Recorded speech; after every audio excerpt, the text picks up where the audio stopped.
मैं जो on the dies हमारे प्रिंसिपल सर है उनको, और यहाँ पे ऑन द डाइज जितने भी हमारे रेस्पेक्टेड गेस्ट हैं, और सबसे इम्पोर्टेंट हमारे स्टूडेंट एंड टीचर्स, सबका शुक्रिया अदा करना चाहूँगी। और अतीक सर का स्पेशली बहुत शुक्रिया अदा करना चाहूँगी जिन्होंने इनिशिएट किया इस प्रोग्राम को करने के लिए, और स्पेशली इसकी बहुत ज़रूरत थी कि मेंटल हेल्थ पे और स्पेशल चाइल्ड पे प्रोग्राम हो हमारे इस यूनिवर्सिटी में।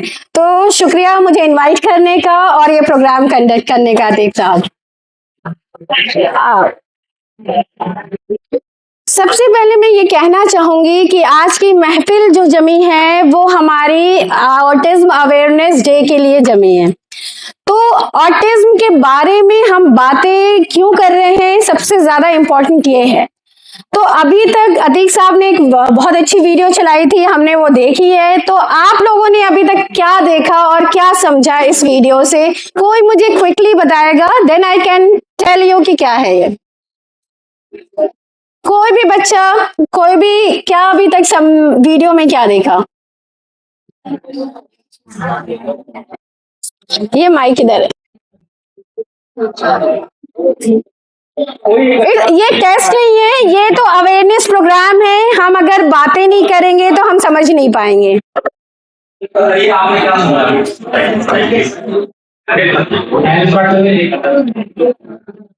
हेल्प करते हो देखा था।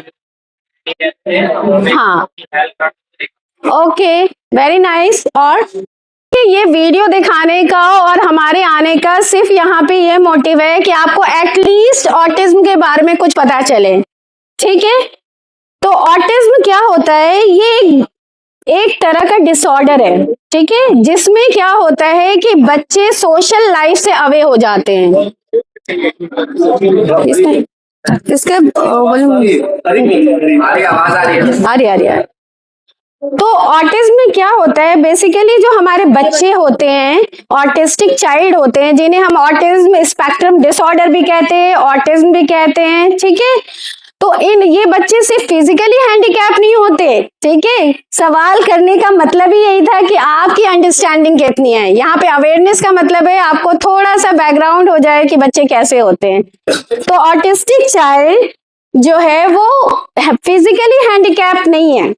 इसमें क्या होता है, तीन तरह की चीजें हम देखते हैं ज्यादातर। सोशली ये मिंगल नहीं होते हैं, जैसे हम आपस में बातचीत कर रहे हैं, हम आपस में बातचीत कर रहे हैं, एक दूसरे को देख रहे हैं, आई कांटेक्ट करके देख रहे हैं ना, ठीक है।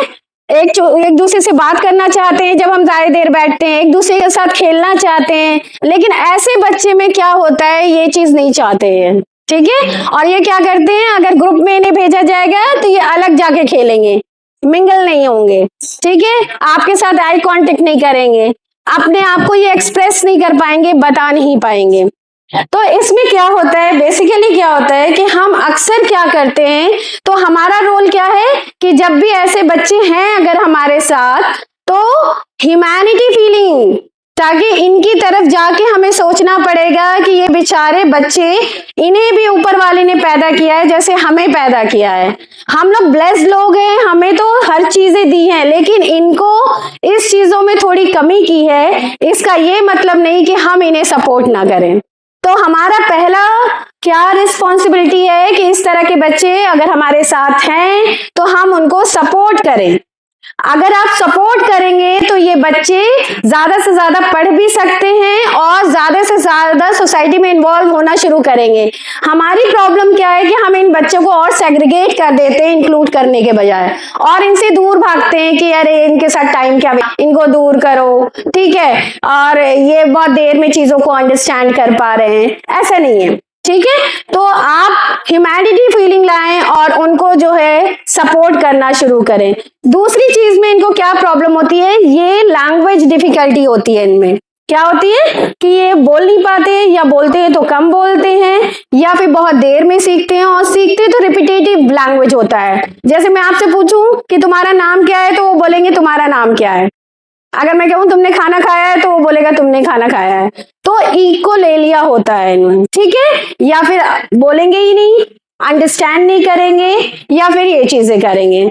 तीसरी क्या होती है, रिपीटेटिव बिहेवियर होता है, यानी फ्लैपिंग हैंड, खाली बैठे हैं तो हाथ हिला रहे हैं, रोटेट हो रहे हैं, ठीक है, या लाइनिंग कर रहे हैं, तो इनमें और सेंसरी इशू भी होती है। जैसे हम नॉर्मली ये पंखे की आवाज सुन रहे हैं या मिक्सी की आवाज सुन रहे हैं, बाइक की आवाज सुन रहे हैं, इन बच्चों को इस चीज की आवाज से भी दिक्कत होती है। दे फील इरिटेटेड, पैनिक हो जाएंगे, प्रॉब्लम हो जाएंगे। तो आप ये समझिए कि ये बच्चे बेचारे जो सोसाइटी में मूव कर रहे हैं, जिनकी थेरेपीज चल रही है, उनको अगर आप सपोर्ट नहीं करेंगे तो बेचारे कैसे मूव कर पाएंगे, ठीक है।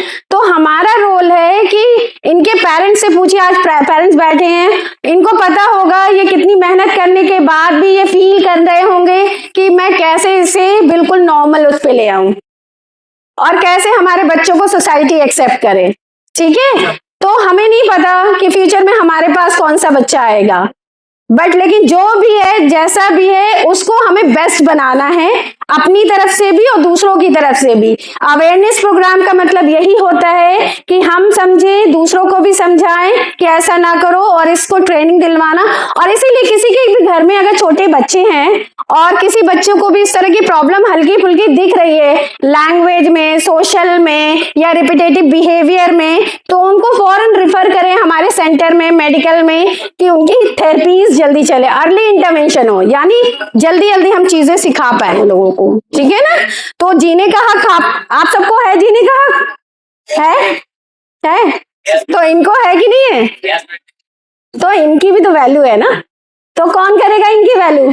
हाँ, करेंगे ना। हाँ बिल्कुल। और ये जज्बा सिर्फ आज के लिए नहीं होना चाहिए, ये हमेशा के लिए होना चाहिए, ठीक है। हमें ही सपोर्ट करना है इन्हें, ठीक है ना।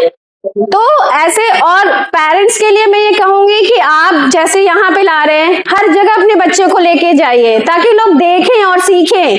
पेरेंट्स अक्सर क्या करते हैं, कुछ पेरेंट्स अपने बच्चों को छुपा लेते हैं कि हमें किसी को पता न चले कि हमारे बच्चे में ये कमी है, और उस छुपाने में उसके सिखाने का टाइम खत्म हो जाता है। और सिखाने का टाइम हमारे पास ज्यादातर क्या होता है कि 6 साल तक हम बहुत अच्छा सिखा सकते हैं, और उस टाइम पे पेरेंट्स क्या करते हैं, अपने बच्चे को छुपा लेते हैं घर में कि शायद दवाओं से ठीक हो जाएगा, बाहर ना निकालें, हमारे पास ऐसा क्यों बच्चा है। तो ये स्टिग्मा, ये टैबू हमें अपने दिल से निकालना होगा। हर जगह लेके अपने बच्चे को जाइए, हर चीज दिखाइए, हर चीज सिखाइए, ताकि बच्चे को लोग एक्सेप्ट करें, आपके भी बच्चे को, और आप भी एक्सेप्ट करें और दुनिया भी एक्सेप्ट करना सीखे। जितना ये देखेंगे उतना ये सीखेंगे। हाय हाय, आप कुछ कहना चाहेंगे? नहीं? हाँ, तो तुम देख रहे हो ये बच्चा आई कांटेक्ट में दिक्कत है, नजर मिलाने से, ठीक है, थोड़ी देर मिला रहा है फिर हटा ले रहा है। ऐसे बहुत सारे बच्चे हमारे पास, खुद हमारे सेंटर में है, मेरे पास कुछ वीडियोस हैं। अगर ऐसे बच्चों को तुम लोग देखना चाहोगे तो सर के लेक्चर के बाद तुम लोग इन वीडियोस को देख सकते हो कि उन बच्चों में कैसे सिम्टम्स होते हैं और पेरेंट्स क्या फील करते हैं, ठीक है। तो इन बच्चों को आपको बस सपोर्ट कर दें आप, यही बहुत है, उनकी हेल्प कर दे, बहुत है। अकेले बैठा है बच्चा, जाके उससे 4 बातें कर ले, ठीक है, उससे बातें कर ले, दिन में 2 बातें कर ले। अगर सब बच्चे 2-2 बातें भी करेंगे तो उसके पास बहुत बातें होंगी और वो सीख जाएगा बातें करना, ठीक है। Okay, thank you so much. बहुत शुक्रिया मैम, और बहुत ही अच्छी बातें आपने हमारे बच्चों को बताई। और अब मैं इसी बच्चे अब्दुल हादिर नैय्यम से हमारी मैम को आपको ये बच्चा पेश करेगा। Thank you. हाय, क्या नाम है आपका? अब्दुल हादी। क्या पढ़ रहे हो? किस क्लास में हो? 8 में। Very nice, thank you, thank you Abdullah. Chief guest, Professor Qazi Ehsan Ali. He is the professor of Jain Medical College. The subject is anesthesia, and he is the principal of Paramedical College and Director Mass. Honorable special guest Dr. Firdaus Jahan. She is clinical psychologist. Officiating Principal Dr. Mohammad Fayyazuddin Sahab, Officiating Vice Principal Dr. Shahid Jalil Sahab, Mohammad Naeem Sahab, esteemed colleague and my dear student, good afternoon to one and all. World autism day, जाहिर है कि बहुत सारे बच्चे नहीं समझे होंगे कौन सा दिन, और यकीन मानिए कि जब हम आपके बराबर थे तो हम भी नहीं जानते कि ये कौन सा दिन है, क्या दिन। लेकिन स्कूल, कॉलेज, इंस्टीट्यूशन की जिम्मेदारी होती है कि हम ऐसे विषय पर भी, ऐसे मौजू पर भी गुफ्तगू करें, समाज जिससे, मुआशरा जिससे मुतासिर है।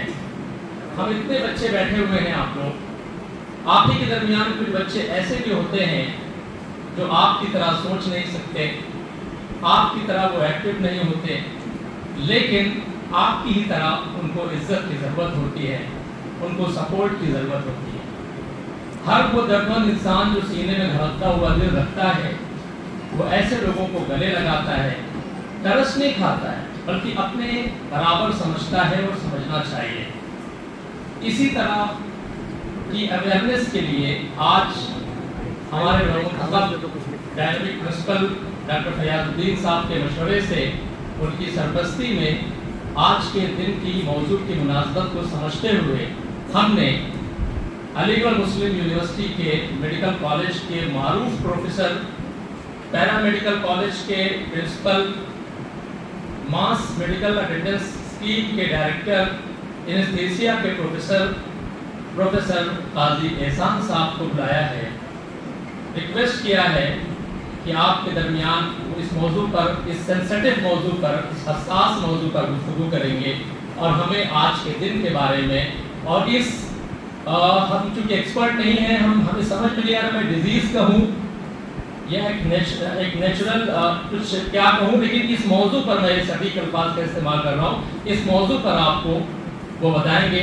दूसरी हमारी जो गेस्ट हैं, आप क्लिनिकल साइकोलॉजिस्ट हैं, और मैं इनका मुकम्मल तारुफ जब इनको, आप दोनों लोग जब आएंगे आपके सामने गुफ्तगू करने तो कराएंगे। आप फिरदौस जहाँ मैम हैं जो क्लिनिकल साइकोलॉजिस्ट हैं, इस थीम पर, इस टॉपिक पर जो आज प्रोग्राम हो रहा है उसमें बहुत काम है आपका।